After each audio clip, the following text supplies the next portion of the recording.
For my discussion, I talked with Fiona, and some inappropriate behaviors that she discussed were things like arguing or being rude and grouchy. And the motivation comes from the needs of that person that might need to improve the relationship or fix something because they're uncomfortable. Through the stages of initiating, experimenting, intensifying, and integrating, they might be different for each person on the level of appropriateness in the relationship. Like one inappropriate behavior that we discussed in the initiating stage of the relationship might be that one person wants to be together all the time and see each other very often,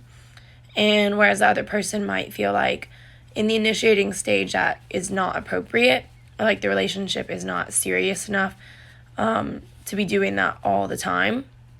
And for the intensifying stage of the relationship, another inappropriate behavior that we discussed might be that one person thinks that it's time to start doing family holidays together, and the other person might feel like it's not time and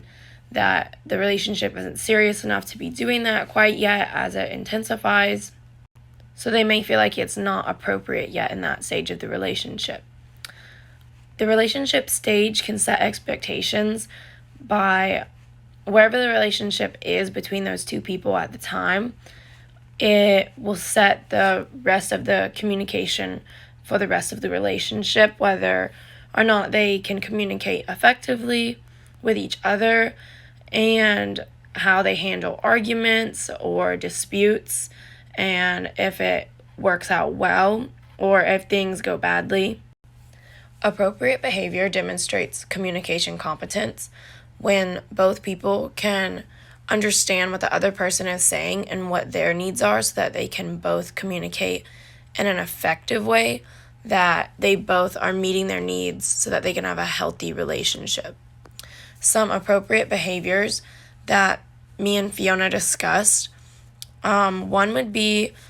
during their long distance relationship, making time to have meaningful conversations with one another so that the long distance doesn't feel so bad.